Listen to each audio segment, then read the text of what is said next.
SMA Negeri 1 Sukaresmi siap menyongsong masa depan baru untuk meraih kebahagiaan. Ayo sing-singkan lengan maju, berkarya teruslah maju. Rajutlah semua kesuksesan, jangan sia-siakan waktumu. SMA Negeri 1 Sukaresmi, jayalah dan berseri. SMA Negeri 1 Sukaresmi siap menyongsong masa depan baru untuk meraih kebahagiaan. Ayo sing-singkan lengan maju, berkarya teruslah maju. Rajutlah semua kesuksesan, jangan sia-siakan waktumu. SMA Negeri 1 Sukaresmi, jayalah dan berseri.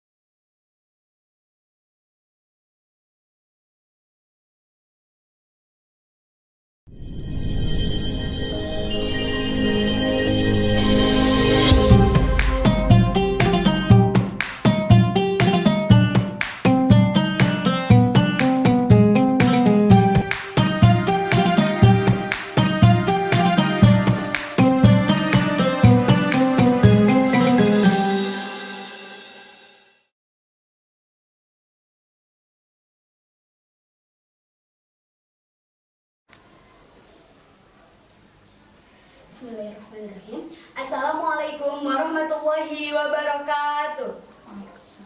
Alhamdulillahirrabbilalamin, wabihi nasta'in, wa ala umuri dunya waddin, wa ala alihi wa sahbihi ajma'in, amma ba'du.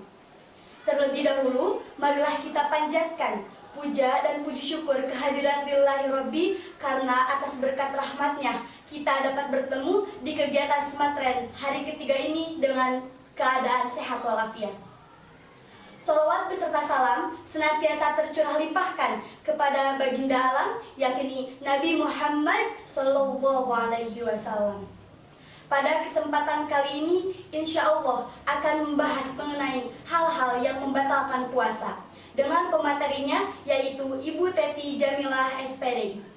Oleh karena itu, marilah kita dengarkan, marilah kita pahami apa saja yang akan disampaikan oleh beliau. Kepadanya saya persilahkan. Assalamualaikum warahmatullahi wabarakatuh. Waalaikumsalam warahmatullahi wabarakatuh. Bismillah, alhamdulillah, wassalatu wassalamu ala asrofil anbiya'i wal mursalin wa ala alihi wa ashabihi ajma'in. Alhamdulillah, pada kesempatan kali ini kita dapat bertemu kembali di dalam kegiatan Smartren di hari ketiga.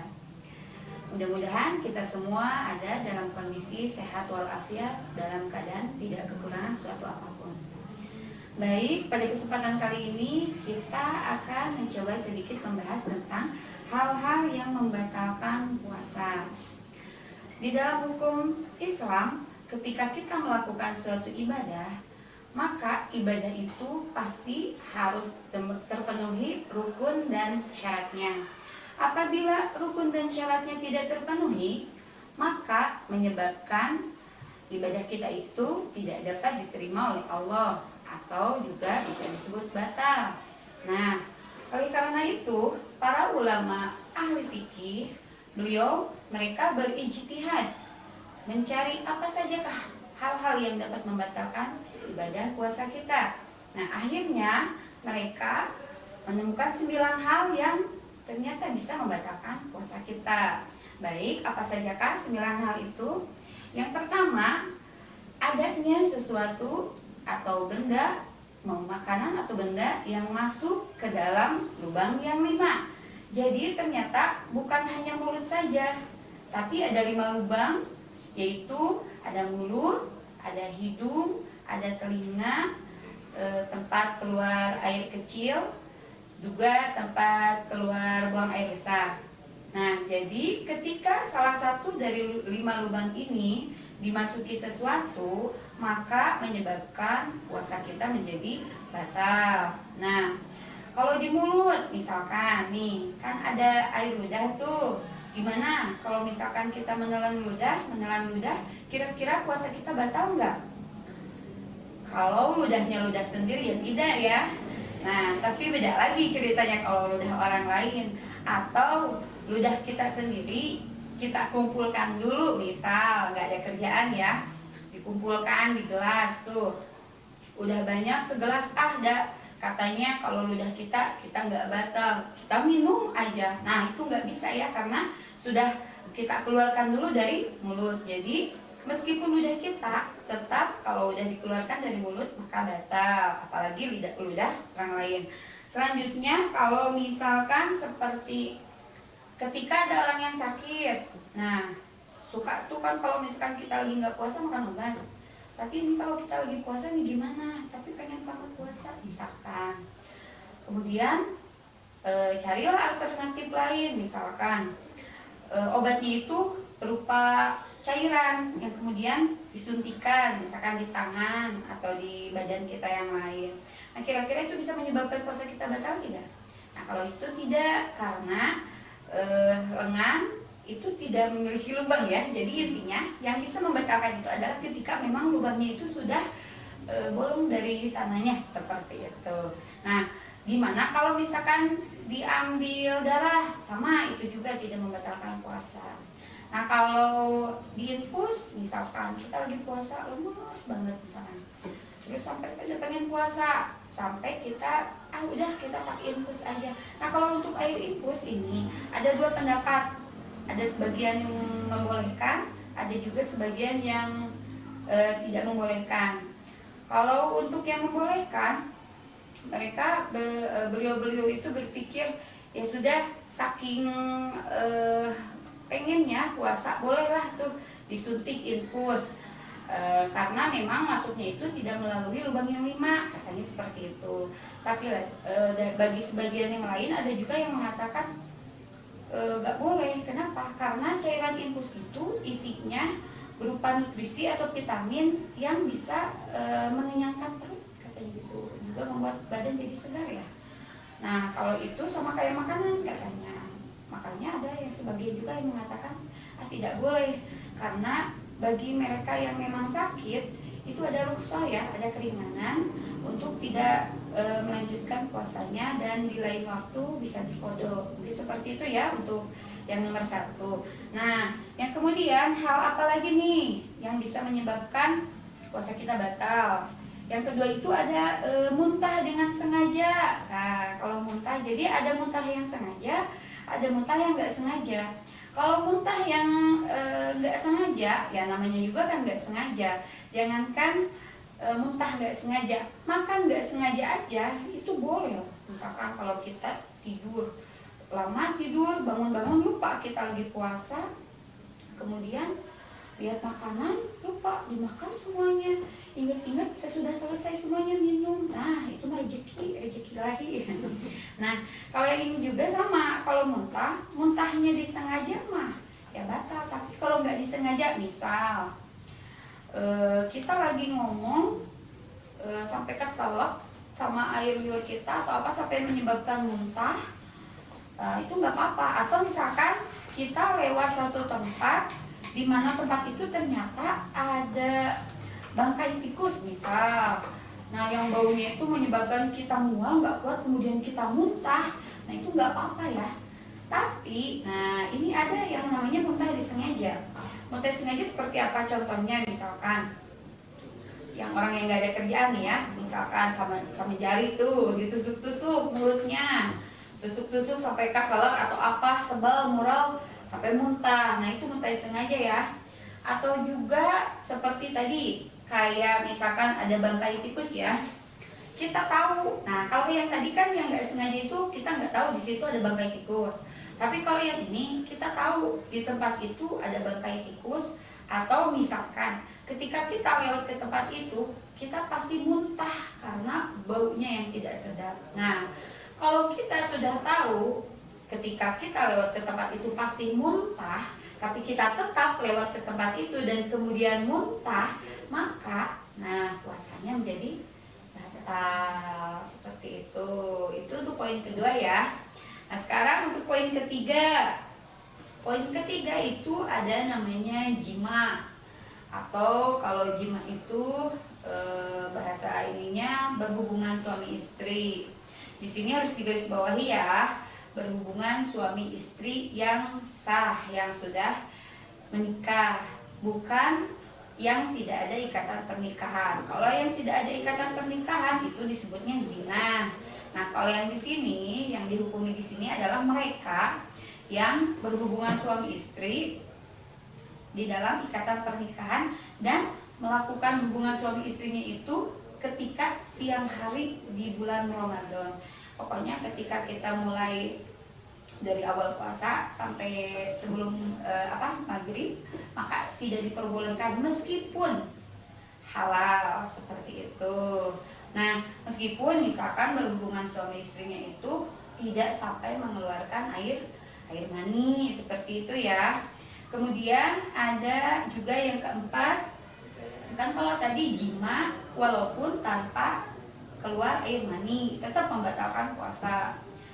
Nah, apalagi kalau di bulan puasa seperti ini ketika melakukan hubungan suami istri, bagi laki-lakinya, ini khusus untuk bagi laki-lakinya ya, itu akan dikenai kafarat saum selama 2 bulan berturut-turut, seperti itu.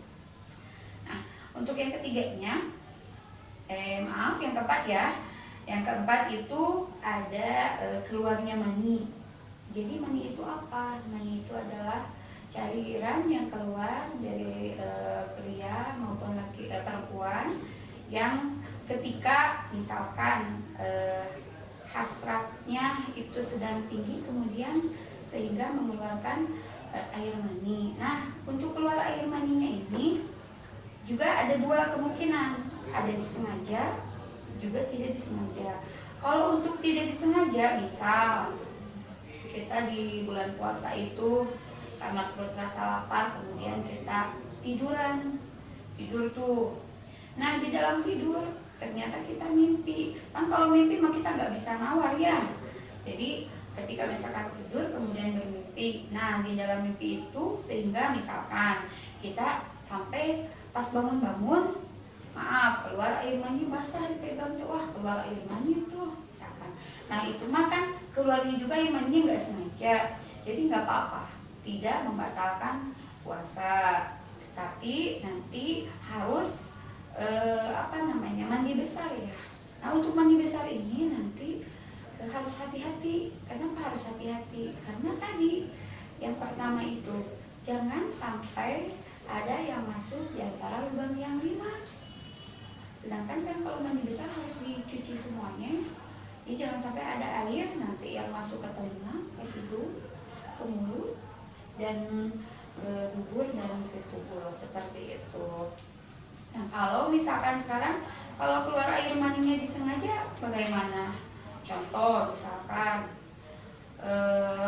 baca cerita, apalagi ya, misalkan nonton drakor misalkan, apalagi ya menghayal, pokoknya intinya melakukan sesuatu hal yang bisa membuat naik kemudian sehingga air maninya itu jadi keluar. Nah kalau itu otomatis puasanya akan menjadi batal, seperti itu. Kemudian untuk yang kelima, 6 dan 7 itu ini khusus untuk perempuan. Kalau yang ini ada haid, ada nifas, ada wiladah. Nah kalau ini meskipun nanti misalkan kita perempuan lagi puasa, ternyata hanya beberapa menit lagi sebelum, misalkan semenit atau 2 menit sebelum adzan maghrib, ternyata kita keluar tuh darah haidnya. Itu nggak bisa dipaksain, meskipun kita pikir aku sayang misalkan ya, lebar misalkan, tanggung gitu ya, cuma beberapa menit lagi. Tapi tetap aja kalau kita paksakan untuk berpuasa, maka puasanya juga tidak sah, seperti itu ya. Jadi wayah nawe dibatalkan. Nanti di lain waktu kita kodo nifas juga ya. Nifas, kalau nifas sama wiladah apa? Kalau wiladah itu nanti melahirkan. Jadi ketika kita misalkan lagi hamil 9 bulan, kemudian melahirkan, tadinya puasa. Nah kalau udah melahirkan, otomatis puasa kita juga batal. Nah, atau nifas, kalau nifas itu fase setelah melahirkannya, sama seperti itu juga, sama batal puasanya. Nah, untuk yang selanjutnya ada poin yang ke-7, itu ada hilang akal. Ternyata hilang akal juga bisa menyebabkan puasa kita batal. Hilang akal seperti apa? Di sini ada beberapa kemungkinan hilang akalnya. Yang pertama, yang hilang akal ini tidak menyebabkan batal puasanya. Hilang akal seperti apa itu? Tidur. Kita kan kalau tidur nggak ingat apa-apa tuh. Tapi itu tidak menyebabkan puasa kita batal ya kalau yang itu. Nah, kalau untuk yang selanjutnya, seperti maaf, lagi ngomong kayak gini, nah udah bilang sekarang, atau lagi main, atau lagi apa, tiba-tiba, maaf ya, gila aja gitu ya. Meskipun gilanya itu hanya sebentar, misalkan hanya beberapa menit, misalkan hanya beberapa waktu gitu ya, itu tetap, misalkan lagi sehat, ujung-ujung gila, kemudian sehat lagi, tetap puasanya menjadi batal seperti itu. Atau ada juga yang sakit, misalkan yang sakit ayan ya, yang sakit ayan misalkan, lagi sehat-sehat ini lagi duduk, tiba-tiba pas kambuh kejang-kejang gitu sampai berbusa. Nah itu juga sama, kan nggak sadar ya, sama itu juga bisa menyebabkan puasa kita menjadi batal seperti itu. Nah untuk yang terakhir ini ada murtad. Kalau murtad ini berarti yang tadinya seorang muslim, kemudian dia melakukan sesuatu yang menyebabkan keislamannya itu menjadi gugur, baik dari ucapan, dari tingkah laku atau apapun yang menyebabkan dia keluar dari agama Islam. Nah meskipun nanti misalkan dia udah keluar agama Islam, kemudian dia masuk lagi, dia berarti harus qada puasanya seperti itu. Nah mungkin materinya sampai di sini, kurang lebihnya mohon dimaafkan. Mudah-mudahan amalan puasa kita di hari yang ke-7 ini ya, mudah-mudahan bisa diterima oleh Allah. Kurang lebihnya mohon dimaafkan. Assalamualaikum warahmatullahi wabarakatuh. Alhamdulillah, terima kasih kepada Ibu Teti Jamila SPDI atas pemaparan materi mengenai hal-hal yang membatalkan puasa. Jadi kesimpulannya, hal-hal yang membatalkan puasa ada beberapa, yaitu adanya sesuatu atau benda yang masuk ke dalam lubang yang 5. Apa saja lubang yang 5? Ada telinga, ada hidung, mulut, lalu kubur, dan dubur.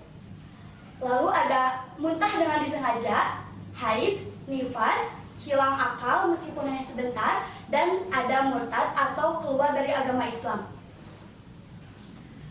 Sekian yang dapat saya sampaikan, kurang dan lebihnya saya mohon maaf. Semoga apa yang sudah disampaikan oleh Ibu Teti Jamila SPDI dapat kita manfaatkan dan dapat kita amalkan dengan sebaik-baiknya. Akhirul kalam, wassalamualaikum warahmatullahi wabarakatuh.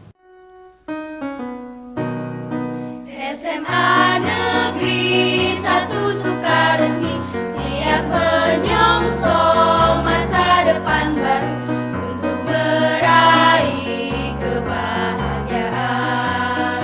Ayo sing-singkan lengan maju, berkarya teruslah maju. Rajutlah semua kesuksesan, jangan sia-siakan waktumu. SMA